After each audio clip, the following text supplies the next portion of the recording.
If you're here to see a garden that's full of blooming shrubs and flowers, a perfectly cut lawn, this ain't it. This is my very weedy, partially done, hardly blooming, full of weeds first garden tour. If you're new here, hi, my name is Marcia. I'm a Black Thumb Gardener.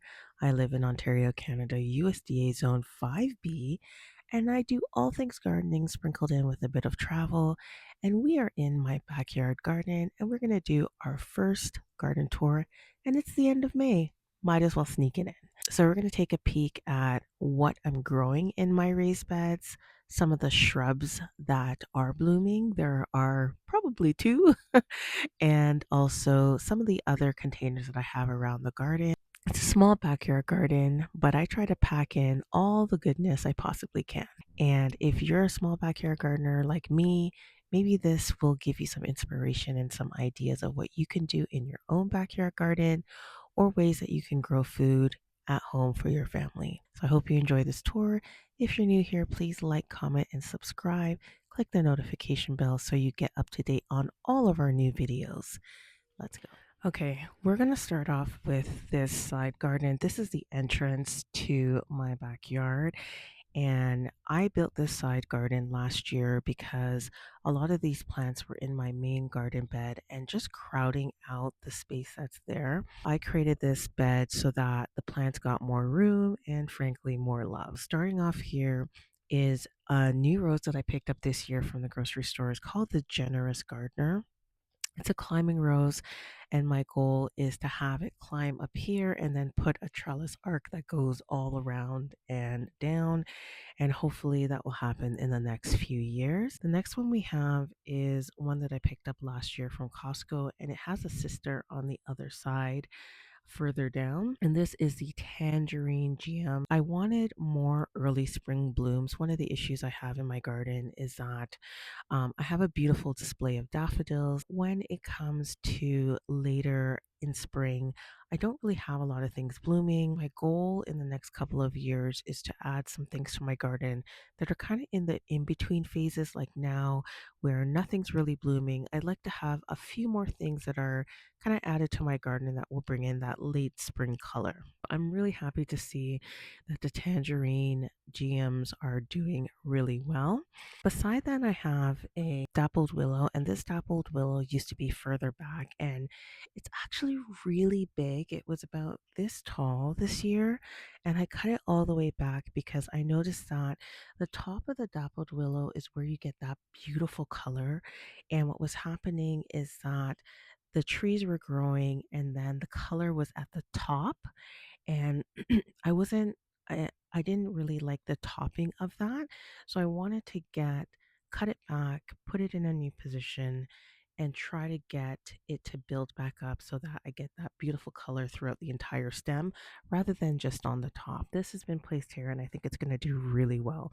This is gives you like kind of early spring interest. Again, it's just I cut it back, so we'll see it next year. Over here, we have this shrub, this tree that I picked up, I want to say a couple years ago. I saw it at the garden center and I fell in love with it. And it's putting out some new pine needles, um, or some new needles, and I'm loving it. It's growing, it's happy in the spot.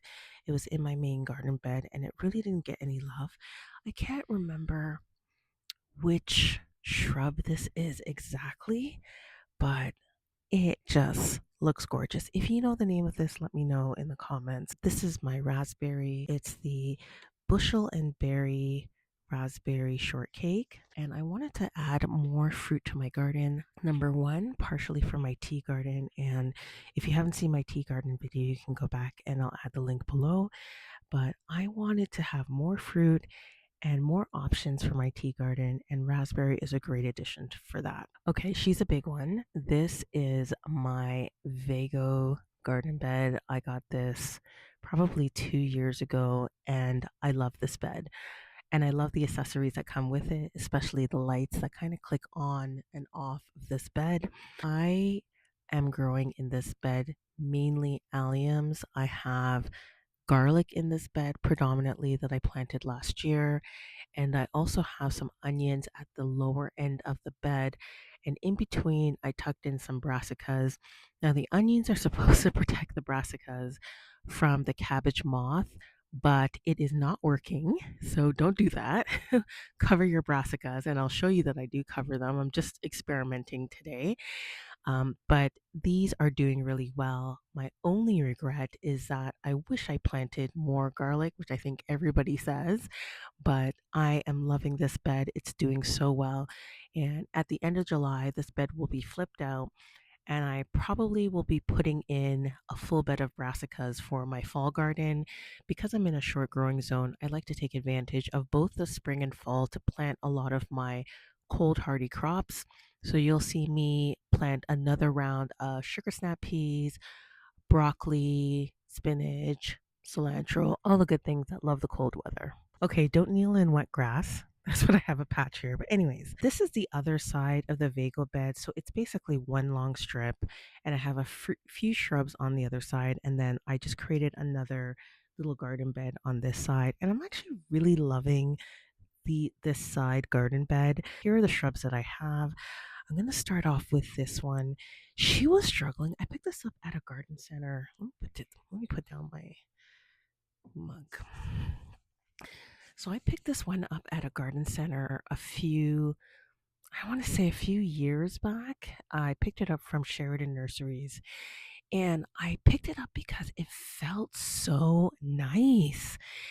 This is a proven winner, Phillips Magic Moment Abrevieties, and I wanted more evergreens in my garden because I was finding that, again, I have a lot of perennials in my garden.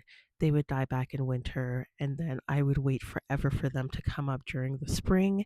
And I wanted some interest in the garden, different color shrubs as well. And I love the color. Look at the golden edges on this one. But I had this in my main garden bed. It was struggling. I put it at the back of the bed. It wasn't getting sun, it wasn't getting water, any love at all.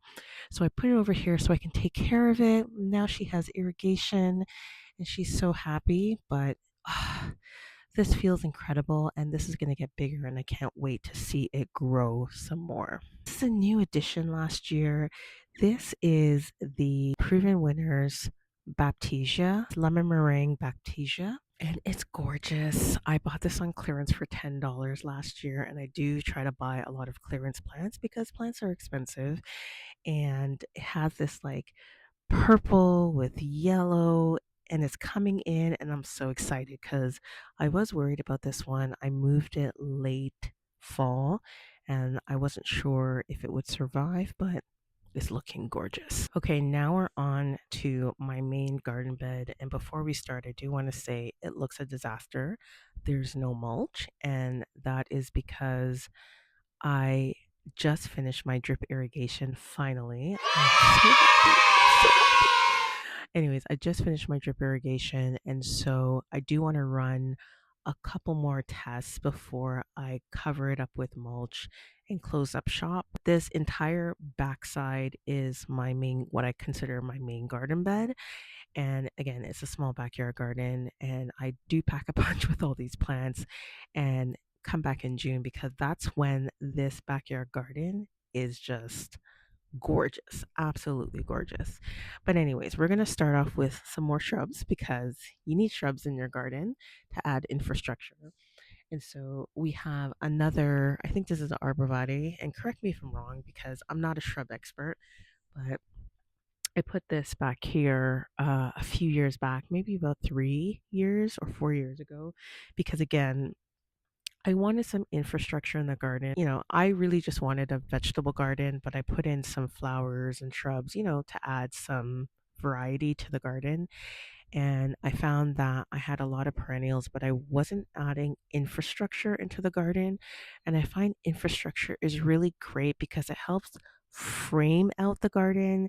It gives you different textures, different colors, especially in the winter when you're looking out into their backyard. You just don't want to see nothing. And I find seeing the shrubs just it's nice to see something there, an evergreen there that you can look at throughout the entire year. That's why I love having some infrastructure now. I've learned my lesson over time. I'm not perfect at it, but I'm trying to do my best to get better at adding infrastructure. Look at her. Isn't she gorgeous? This is my hosta. I've had her for, I don't know, I want to say like 6 or 7 years, and she gets bigger and bigger every year. And yes, she has no space because she's growing like into the fence. And I should probably divide her. And that's probably what I'm going to do at the end of the season or next season. I'm going to dig her up and divide her and maybe put one in the front garden. But she just takes up so much space, but she's gorgeous. Okay, so this is my princess of the garden. She's a dogwood. It's a red dogwood, but you can't see that right now because the branches are brown. And I find that so cool. In the winter, this dogwood has red branches. And then in the spring, summer, it turns into brown, puts on leaves, puts on these beautiful flowers, and the flowers fall off. And then it goes into this cycle of turning red again. I used the sticks from this dogwood this past year for my winter containers, and it was gorgeous. But I just love this plant. It's not supposed to be this big. This is actually supposed to be a dwarf plant. And I don't know what the definition of dwarf means for proven winners, but I don't think this was it, but I still love her. So below my dogwood is my peony patch, and I've been building my peony patch over the past, I would say, 2 to 3 years. I don't know the name of the peony, so if you ask me, I don't know. There's one in here called Do Tell that I did intentionally pick up. The other ones I've picked up over time and I just don't remember the name and I didn't save the tags. But these peonies are absolutely gorgeous. My city puts on a peony show every year, and it's usually at the beginning of June. Usually at that show, I try to pick up a peony every year, and Do Tell is the one I remember because I was just blown away with that one. And this year, when I go to the peony show, I will be picking up another peony. But yeah, it's just, she's budding up, she's growing. It's just looking great. This is a better view of part of the back garden. And one of the biggest things I've done this year to this back garden is I've added a fountain. The fountain is not on right now because it's cloudy and it's really cold, which is why I have a sweater on. Adding this fountain has made such a big difference. Now, this is not really a fountain. This is a bird bath that I picked up from Home Depot on clearance, and I've added a solar fountain to it, and it's made such a big impact. I think adding water feature into the garden makes such a big difference because it gives you sound. You know, you can add in texture, color into your garden, but adding in sound, you have birds around that gives you sound, but adding in water feature into your garden gives you that peaceful sound that just makes such a big difference. Next up, we have the queen of the garden. It's Olivia Rose Austin. And I picked this up from David Austin. And this year I've added two more roses to the garden. Now we're heading into the main veggie patch. And these are the 3 raised beds that I built this year. And if you're interested in how I built those raised beds, then you can click the video link below. But I am so happy with these raised beds. In this first bed, I'm growing mainly leaves. So I have a lot of arugula, I have a lot of lettuce that I've seeded. And at the edge, I just planted some ginger. I do have some celery, I have a nasturtium, and I also have a radish in this bed that I'm going to use for kimchi. So this bed is going to be flipped out soon, and I'm going to be putting some summer crops like beans, zucchini, and some squashes in this bed. But for the spring, I just wanted a leaf patch that I can pick and have lots of greens. This next bed is covered for a reason. This is my brassica bed. I'm going to lift the cover so you can see what's inside. The weather is perfect for these guys. It is 9 degrees Celsius in Canada today. It is really cold. My feet are freezing. And I just picked up another cup of tea because it's just so cold. Anyways, in this bed, you have kale, broccoli, cauliflower, Brussels sprouts, spinach, cilantro. We have all of the amazing cold weather crops. And again, this bed is intended that once the cold season is done, this entire bed gets flipped and we're putting in some summer crops.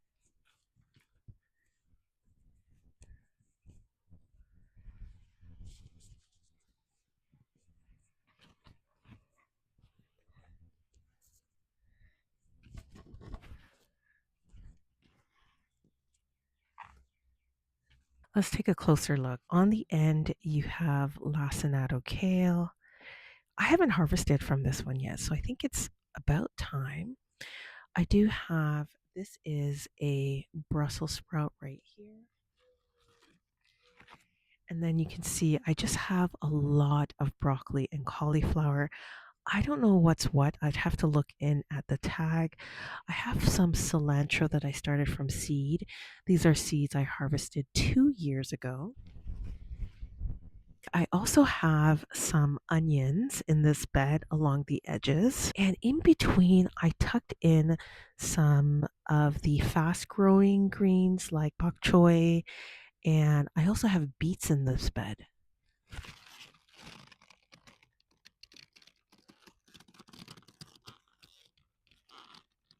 This third cedar raised bed is where I have tomatoes, carrots, some marigold, lettuce, and onions. And I also have my tea. um, so I have 3 tomatoes in this bed, and overall, I have about 8 tomatoes in the garden. And this one I wanted more as my summer container. I do have some celery here that I've planted throughout the garden, and I also have some cilantro. I try to plant multiple things in different beds just so I can optimize what I have in my garden.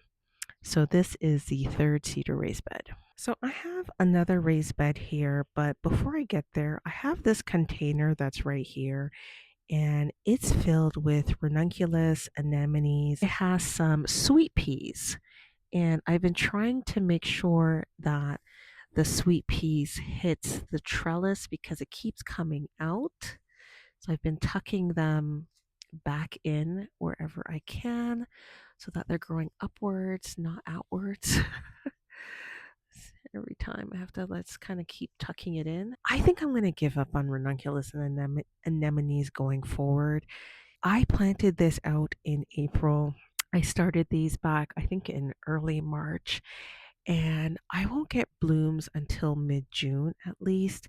And I feel like it's just almost not worth it. At this point, I just want to rip these out and put in my summer plants. But again, look how lush it is. I feel like this is going to bloom soon. So I am waiting. But again, that June tour, guys, that June tour is where it's at because I think that's when these are going to start blooming. So we're still waiting for the ranunculus and anemones, but let me know in the comments if yours are already blooming.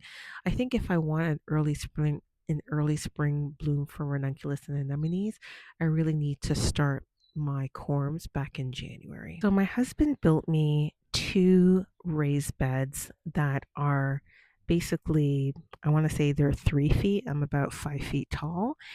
And I love these beds. Are they filled with soil? Yes, they are. But these are amazing just because of the height. I find as I get older, height matters when it comes to raised beds. The other raised beds are about, I think they're 18 inches in height. This one is 3 feet. So it's really nice working out of this bed. Now I have tomatoes in this bed, some sweet peppers in the front, your basic bed. But what I also have on the side is some sugar snap peas. So every year I grow sugar snap peas on this trellis. One of my garden goals this year was to add a brand new trellising system, but I couldn't find the exact trellis that I was thinking of. So I have this old trellis that I got from Amazon. And what I did is I attached some wire mesh over it, and that is working really well this year. So I love growing sugar snap peas. I think we have something here to try. Oh, look, sugar snap peas. There's one right here to pick. So we're just going to pick that. And it's so fun to come into the garden. This is a snow pea. So I have a couple varieties. I think I have Sugar Daddy, and this is the Oregon snow pea. Mm, it's really crunchy, really good. Oh my gosh, so good. I'm going to pick a few more.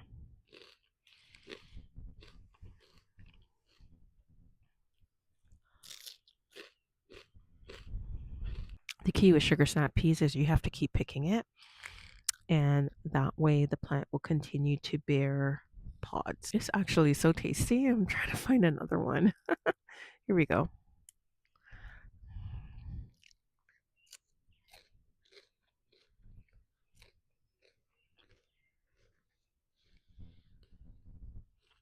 I'm not washing it because it rained not too long ago, so I think they're clean. This is the entire view of my gardening space. I have 3 raised beds here that I've made this year. I have another one on the corner, and then I have the 2 3 feet raised beds. And this is pretty much what I use to grow all of my fruits and vegetables. Oh, and the Vago bed that I have on the side. But just to give you kind of an overview of what my gardening space looks like. Now, I think when you're a small space gardener, you can't get away with not growing in containers because containers are so convenient to a small space gardener, and they're so versatile. You can use them for anything. And so in this section, I do have a few containers. Now, number one, on this deck, I have 2 flower containers flanking the deck. And this is my summer container design that I've done. And I haven't put out my summer container video yet, but it will come out soon. Behind me, I have my tea garden. And if you haven't seen my tea garden video, that's a must watch. And in that tea garden, I have all the things that are going to create amazing tea combinations, herbal tea or tisane combinations. Let's move on to the deck and then let's take a look at the GreenStalk. I want to stop and say that if you do have a small garden like me, growing vertical is almost a necessity. And here is a kind of a vertical garden that I have on my fence. This one is from Home Depot, and I love this one. It has these little pockets. Now, you can't grow anything too deep, and I just have a few plants in here. I have some thyme, I have some chives, and the chives have already flowered, and I'm going to pick the flowers and make a vinaigrette out of it. And then this one, I'm just looking at the tag, vanilla berry nasturtium, and I have nasturtiums throughout the entire garden, but look at this, it's already blooming and I love it.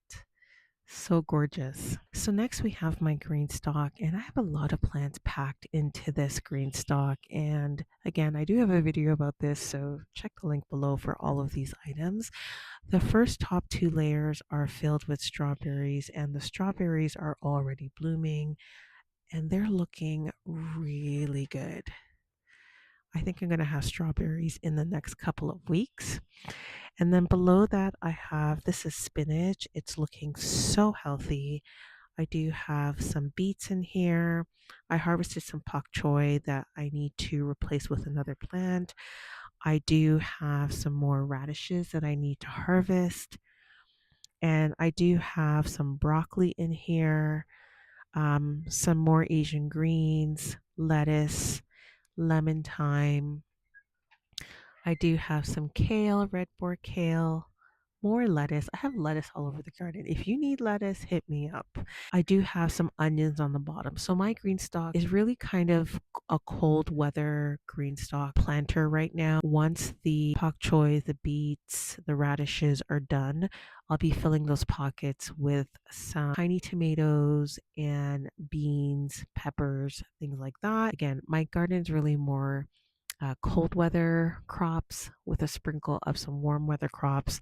And then once those cold weather crops come out, then I fill it with some warm weather crop. I'm limited on space, so this is the best way I can manage. So that's the end of my tour. I hope you enjoyed this May garden tour. There's not a lot blooming right now, but I hope it gave you some ideas of what is possible in a small garden space.